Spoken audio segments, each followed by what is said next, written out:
Welcome to yet another episode of TBN Meets. Thank you very much for joining us. Today we have a beautiful, a wonderful author, pastor, the leader of a wonderful organization that is against women and children abuse. Of course, she's going to speak a little bit more about it and everything else that God has done in her life. Samantha Kock. Thank you very much for joining us and welcome. Thank you for having me. Let's start on a light note. Zoo biscuits, why did you love those biscuits so much? You know, when you'd walk into a store as a little child, I think the colors attracted it more, the packaging. And I would always just look at it. It was exotic compared to the other biscuits in the other packets. So it enticed me with the packaging. Yeah, Zoo biscuits. Well, I found out about Zoo biscuits as I was reading your book, your wonderful book. It's entitled, I Am Enough. You know, reading this book on the flight to Lesotho, I felt sure just the first chapter, Forced Growth, has got so much. You met the Lord in that chapter. You went through tough times in that chapter. I also found out that you dreaded going back home on weekends because of whatever that your father did to your mom during those times. Tell us a little bit about Forced Growth. I think that's where everything started. The trauma started. As a little girl, we have dreams. Every girl dreams you're going to find your knight in shining armor. You're going to have this perfect wedding. You're going to have a picket fence with a beautiful house, a little dog running in the yard. And that's what you envision because that's what movies tell you. And growing up, it wasn't easy, Lucky. It was not a choice that I had to be in the family that God had designed for me to be in. It was difficult growing up in different family homes. My mom gave her heart to the Lord when I was just 3 months old. She could not conceive prior to that, and she was of a different faith. And when she conceived me, she decided that she wants to try this person called Jesus. Her brother was in the faith. He was a pastor. And I think the forced trauma came in when I was like 5 years old, and I started to witness the abuse, and I started to understand what my dad was doing to my mom. But it just baffled me as to why any woman would want to stay with in that somebody. kind of a relationship, yeah. I knew I loved my dad. I knew that, although he was not there all the time, when he was there, there was happiness for but a short space of time, but there was. And I chose to remember the good. And I think my hatred on my mom started when I saw her being defeated. You know, watching her want to take her own life, her wanting me to grow up with her relatives, and not having the ability to just say a simple thing like mommy and daddy, because you've got other people in your life that fill those roles. You have to do a Mother's Day card for an aunt or a Father's Day card for an uncle because they're filling the role. And you're always like the social welfare case, don't pay school fees because I've got a social welfare number, and I don't have to do a lot of things because that was my escape card.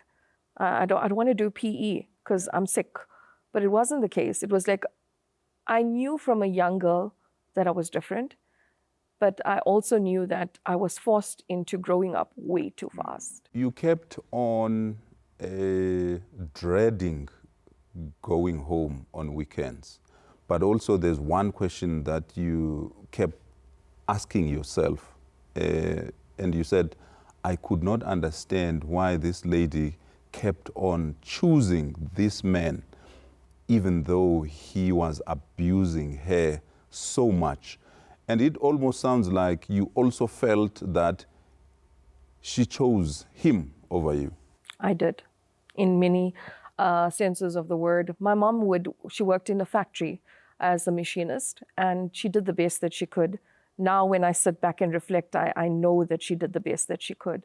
I dreaded going home because watching your mom on the floor, unconscious, and being a little girl and having that responsibility to try and get help, the fear of my mom could be dead and there was nothing that I could do about it. But she forced me to have a relationship with my dad. She forced me to visit on weekends. Are you thankful to her for that? To a certain extent, yes, because I believe that nothing happens without God's permission.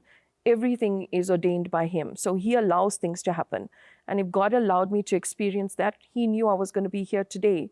So there had to be something, that I had to go through in order to feel the way I feel right now.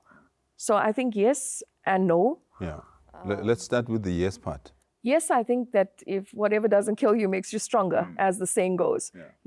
I feel that if I was not exposed to that trauma, I would not know what it is to help somebody else. I most probably would have just been a selfish teenager, grown into a woman that just thought only about myself. And I think having been exposed to that kind of trauma, it heightens your senses in every sense of the word, because you know how to react to people. You know how to feel. And it's not about the status or the money, it's about feeling. And I think I must thank my mom that she did expose me to that, because it allowed me to become the woman that I am today. No, because I felt that no child should experience that. No child should be brought up in an environment where you have to hitchhike or learn how to hitchhike. To take your mother to safety. They're supposed to protect you. It was your dad who taught you how to hitchhike? It was my dad. Yeah. He would often take the money my mom would give him to visit his family in the area we lived, where he lived actually. And he would say, no, I'm going to teach you how to save money. And he would just put me. One of the fondest memories I have of my dad is him putting me on his shoulders, as big as I was. And he would keep the money, and then he would and he told me, this is what you do when you want to thumb a lift. And then the people would feel sorry for him because I was there, and they'd give him a lift. And then the money my mom would give him for traveling, he would just say, no, I'm going to buy you chocolates or sweets or whatever the case may be. Biscuits. Yeah, or zoo biscuits, if I was lucky. Yeah, but my dad taught me to be street smart, taught me to be a survivor. There was a time where you detested your mom to the extent that the beating from her husband didn't bother you. How did that come about? So I think it all started with the worst that I've seen with my mom is when I literally saw her pour paraffin over herself and she wanted to take her own life. And I was called to speak to my mom. And she had matches in her hand and she was ready to light herself, but she gave no thought to me. And I think I detested the fact that this is my mother. She brought me into this world. Her mother's duty is to protect her. Like with my dad, it was fine because he's a man. And yes, the responsibility of a man is great. But when you grow up in an environment like that, you tend to go more to your mom. They always say, what is a home without a mother? And I think with my mom, I detested the fact that she was always supposed to protect me, but she didn't. And it wasn't just one occasion. It was many occasions. Was it because she chose not to, or she was unable to, even if she wanted to? I think my mom was frustrated. And I think that being abused, she needed to take out that frustration on somebody else. And she couldn't do it with my dad. And I was just there. And so when there were complaints of anything that I did wrong in school, or if there was something that happened, my mom it would be okay for her to give me a beating first and then ask what happened, then asking what happened and then getting the beating, So she'd often choose others aside from myself, like listening to my side of the story. Wow. That part reminds me of my grandmother. As her grandchildren, it was a lot of us. So every time she came home and something was wrong, she would say, even if you're not the one who did the wrong thing, when you are being asked, just apologize. At first I couldn't understand, but then afterwards I was like, oh, okay, this thing calms whoever you are dealing with down so that you then can be able to explain. Then your dad passed away. He was murdered. Yes. And you didn't want to, you actually even got into a room and locked yourself up.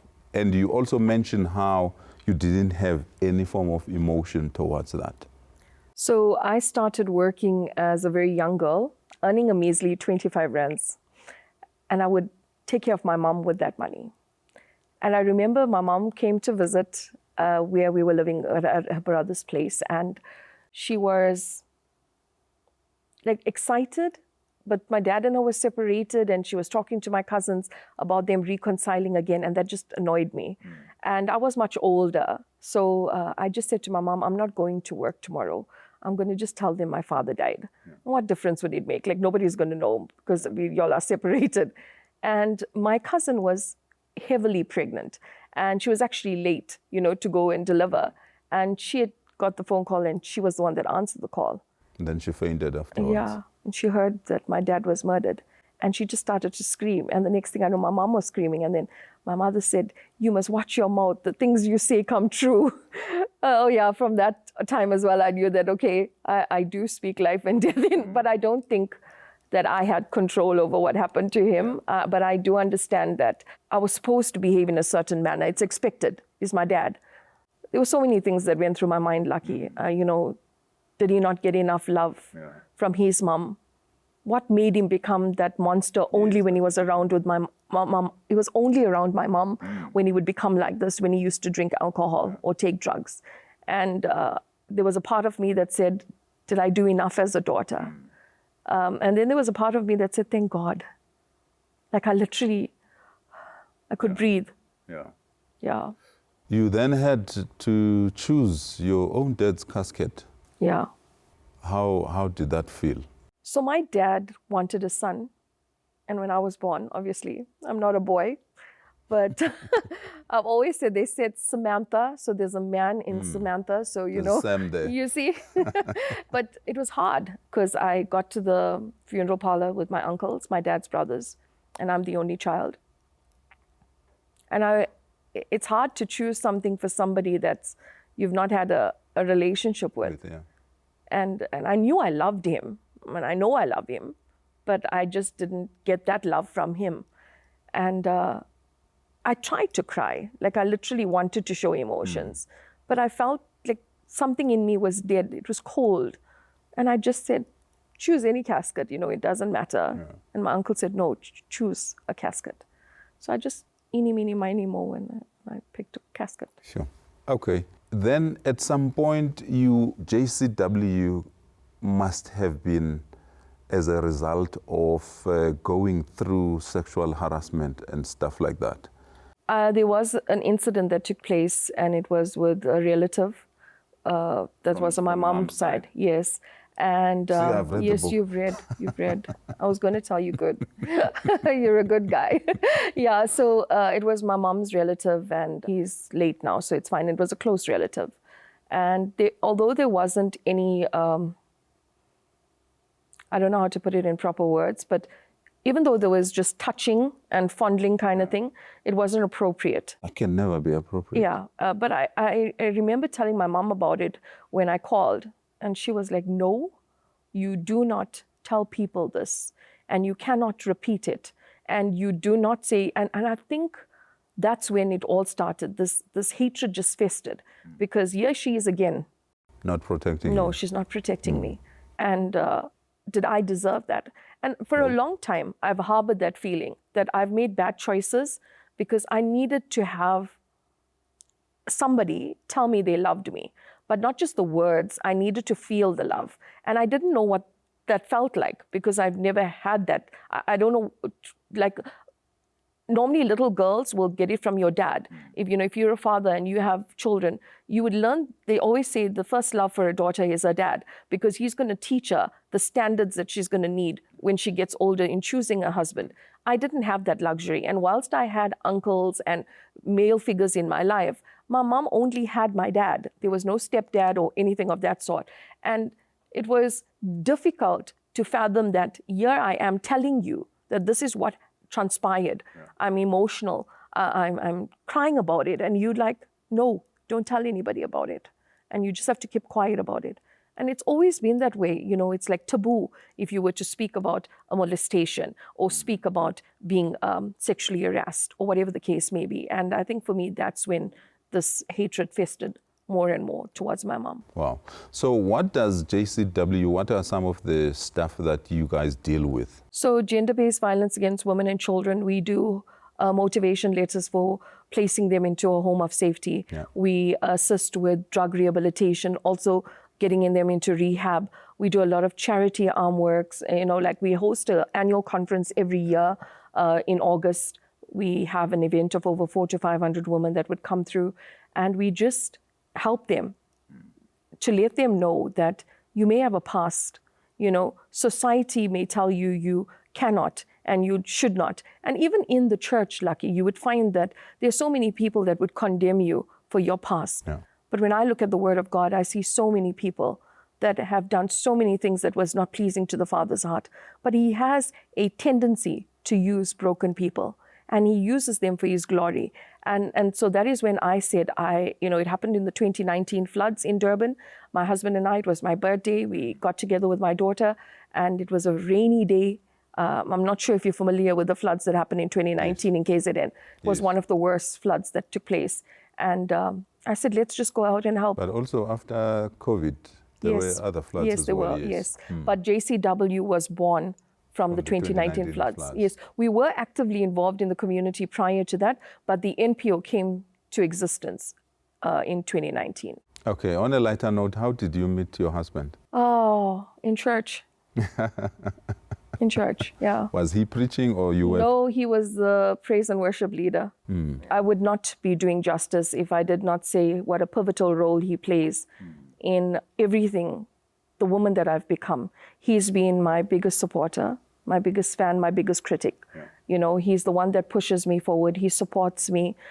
He has no problem. He's a strong man, but he has no problem with a strong woman. Yes, he knows his place, and he knows my place, and he respects and he acknowledges, and he gives me that room that I need. He lets me shine.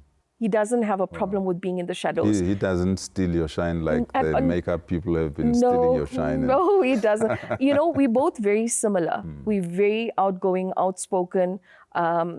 We both want the same things in life. We're driven. This morning when we were at the hotel, I said to him, you know, what good can you say about me? And like, you know, what do we have in common? And I said, we were talking like in general about how, like things that we see in each other. And I said, I think we can say that strongly. We don't wait for things to happen. We make it happen. Yeah. And we don't procrastinate. We want to go out there and make a difference. And there's going to be many that would say, yes, they can, no, they can't. There's been many along the way. Yeah. But to God be the praise, glory, and honor, because we're still standing 10 years later. Amen. Yeah. All right. Now, this book is entitled, I Am Enough. Was there times where you felt, I am not enough? And there's also a time where you tried dragging yourself to commit suicide. Many times. Yeah, I've never felt enough. I've never felt enough I've never felt enough as a daughter. I've never felt enough as a wife. I've never felt enough as a mother. You know, I've always felt that I have to overcompensate. But when you say as a wife, you are excluding this 10 years. Yes, I'm talking, yes. No. I know I'm enough. My husband makes it very clear. Again, I want to also highlight something about the book. When I decided to write this book, I was asked to co-author on another international book with about 12 other South African authors.